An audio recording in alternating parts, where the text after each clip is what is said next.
হরে কৃষ্ণা, জয় শিল প্রভুপাদ। লক্ষ লক্ষ কল্পবৃক্ষাবৃত চিন্তামণি দিয়ে গঠিত গৃহসমূহে সুরভি কামধেনুগণকে যিনি পালন করছেন এবং শত সহস্র লক্ষ্মীগণ কর্তৃক সাদরে পরিসেবিত হচ্ছেন, সেই আদিপুরুষ গোবিন্দকে আমি ভজনা করি। ব্রহ্মসংহিতার 29 নম্বর শ্লোকে ব্রহ্মাজি কথা বলেছেন যে জগন্নাথ লক্ষ লক্ষ লক্ষ্মী দেবীর দ্বারা পরিচালিত হচ্ছেন, সেই জগন্নাথ লীলা করেন লক্ষ্মী দেবীকে ছাড়া তিনি কতটা অসহায়। আজকে আমরা সেই লীলায় শ্রবণ করব লক্ষ্মী দেবী ও শ্রিয়া চণ্ডালের কাহিনী। মার্গশীর্ষ অর্থাৎ অগ্রহায়ণ মাসে উড়িষ্যার অধিবাসীগণ লক্ষ্মী দেবীর বিশেষ পূজা করে থাকেন। এই মাসের প্রত্যেক বৃহস্পতিবার গৃহের মহিলারা বিবিধ নিয়ম রীতি ও উপচার সহকারে সাড়ম্বরে লক্ষ্মী দেবীর পূজার আয়োজন করে থাকে। ওই দিন লক্ষ্মী দেবী শ্রী জগন্নাথের অনুমতি ক্রমে মন্দির থেকে বাইরে আসে এবং ভক্তগণের সঙ্গে সাক্ষাৎ করেন। একবার এক শুভ বৃহস্পতিবারের সকালে এক বৃদ্ধা ব্রাহ্মণীর ছদ্মবেশে লক্ষ্মী দেবী বিভিন্ন গৃহে পরিদর্শন করতে গেলেন। এক বণিক গৃহে গিয়ে দেখলেন তারা তখনও শয্যাত্যাগ করেনি, সেই জন্য তাদের বাড়িঘরও পরিষ্কার করা হয়নি। তিনি ওই গৃহের একজন মহিলার সঙ্গে সাক্ষাৎ করে তাকে ব্যাখ্যা করে বোঝালেন ওই বিশেষ দিনে কিভাবে তাদের লক্ষ্মী দেবীর আরাধনা করা উচিত। কিন্তু ওই বৃদ্ধা মহিলা লক্ষ্মী দেবীর কথায় কর্ণপাত করলেন না। প্রত্যুত্তরে লক্ষ্মী দেবী ওই গৃহ থেকে সকল ঐশ্বর্য অপসারণ করলেন। ফলে ক্রমশ ওই পরিবার অত্যন্ত দরিদ্র হয়ে পড়ল।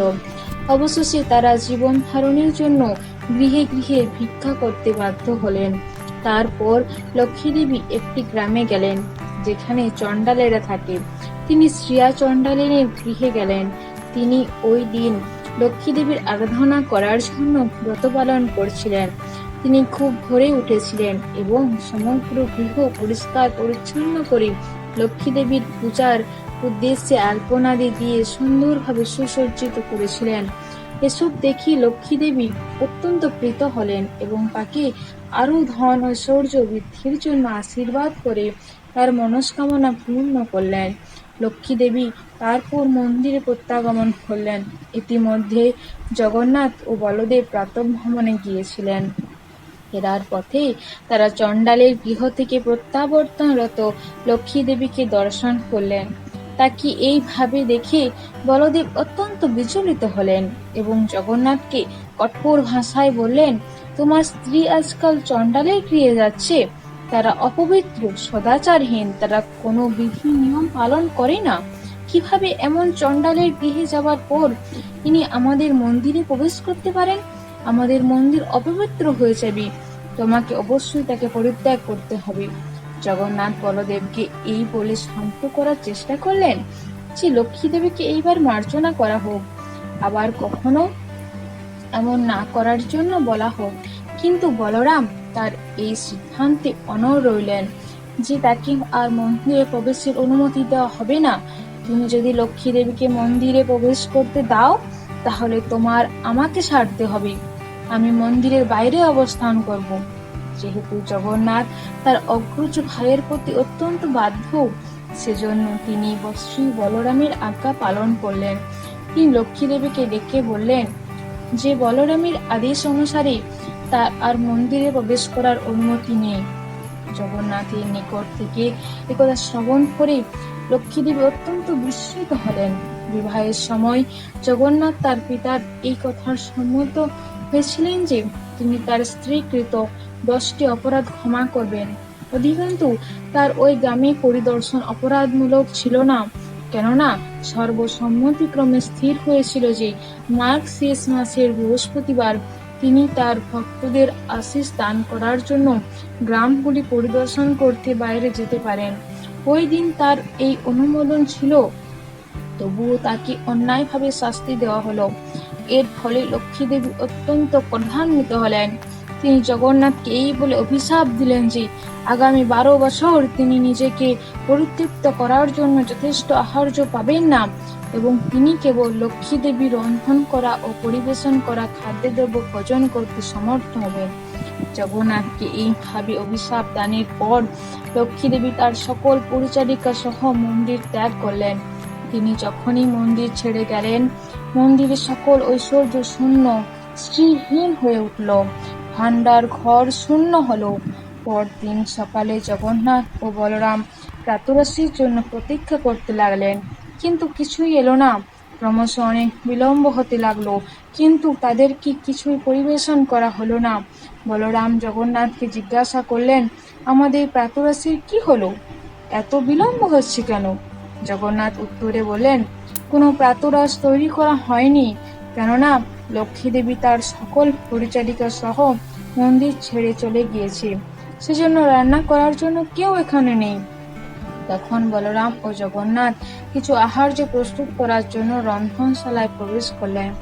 মন্দির থেকে তাদের দেবীকে বরখাস্ত করার প্রধান্বিত হয়ে লক্ষ্মী দেবীর অনুচরেগণ রন্ধনশালার সমস্ত উনুনগুলি ভেঙে দিয়ে গিয়েছেন।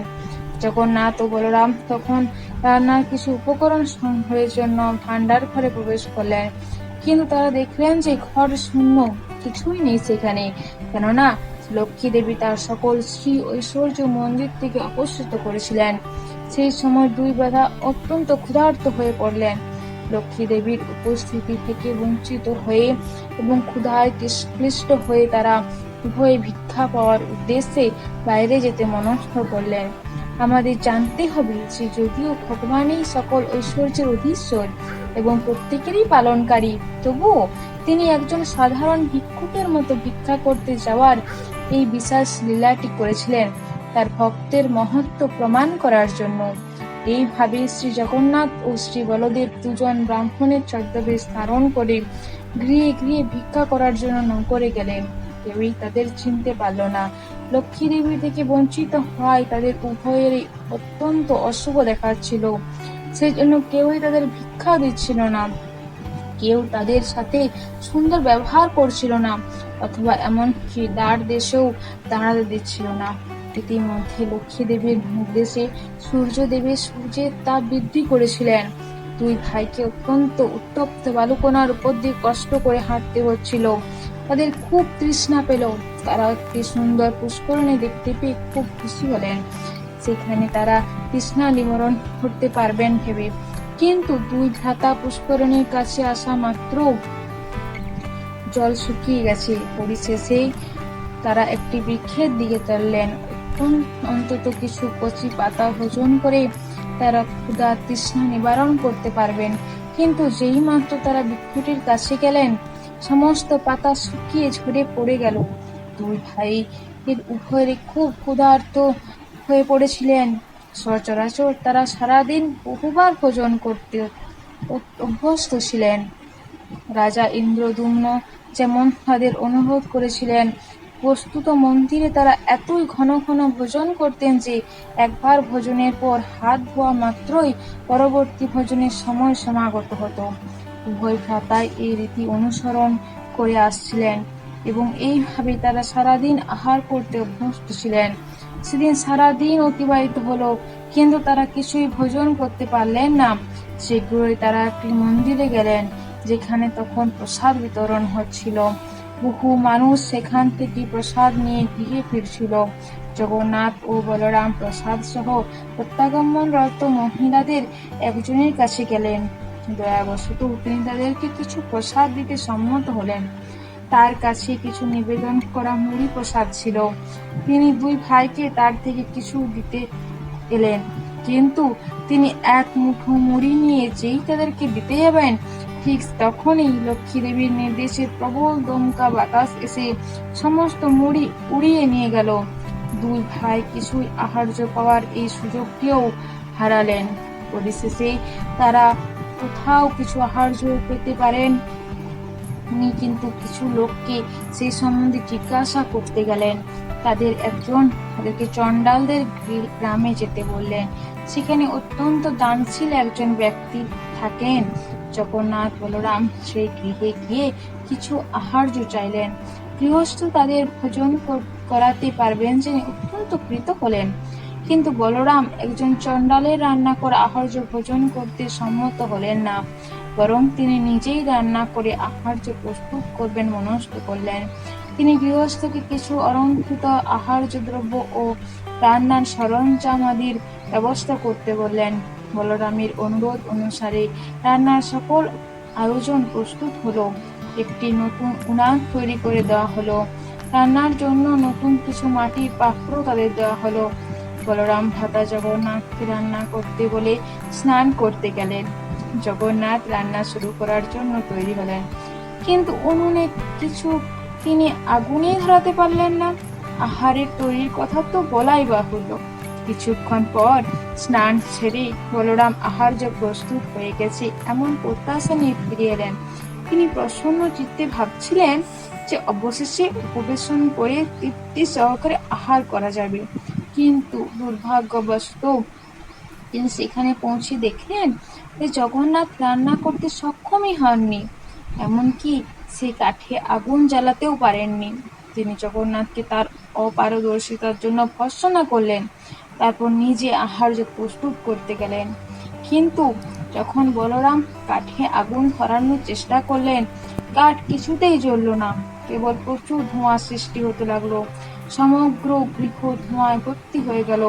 প্রত্যেকের চোখ জ্বালা করতে শুরু করলো, তাদের চোখ থেকে জল পড়তে লাগলো, আর সকলেই কাশতে লাগলো।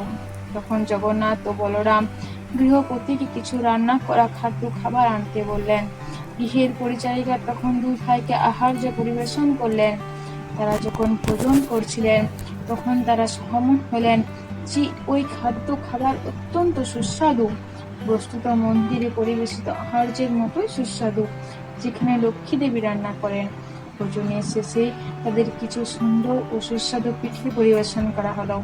সচরাচর মন্দিরে ভোজনের শেষে লক্ষ্মী দেবী তাদেরকে বিশেষ পিঠা খেতে দিতেন। লক্ষ্মী দেবী অবশ্যই এই গৃহে বিরাজ করছেন। জগন্নাথ ও বলরাম ভাবলেন, তারা নিশ্চিত হলেন যে সুস্বাদু আহার্য স্বয়ং লক্ষ্মী দেবী রন্ধন করেছেন। অন্য কেউ কিভাবে এটা জানতে পারবে যে তারা ভোজনের শেষে বিশেষ পিঠা আহার করেন? জগন্নাথের অগ্রজ হওয়ায় বলরাম লক্ষ্মী দেবীর সঙ্গে সরাসরি কথা বলতে পারতেন না, কেননা তিনি তার অনুজ ছোট ভাইয়ের স্ত্রী। উড়িষ্যার এটাই রীতি। বলরাম জগন্নাথকে লক্ষ্মী দেবীর নিকটে গিয়ে মার্জনা চাইতে এবং হাত ধরে তাকে মন্দিরে ফিরিয়ে নিয়ে আসতে অনুরোধ করলেন। তিনি লক্ষ্মী দেবীকে বলতে বললেন যে তার ভক্তবৃন্দকে পরিদর্শন করতে মন্দিরের বাইরে যেতে আর কখনো বাধা দেওয়া হবে না।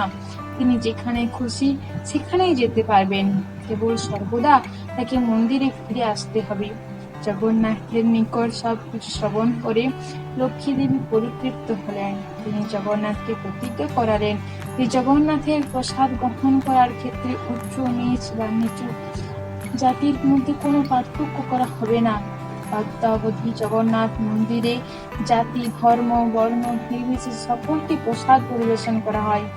এখানে ব্রাহ্মণ ও চণ্ডাল এক পাত্রে ভোজন করেন। হরি বল। আপনারা জগন্নাথ প্রভুর বিশেষ লীলা শ্রবণ করলেন।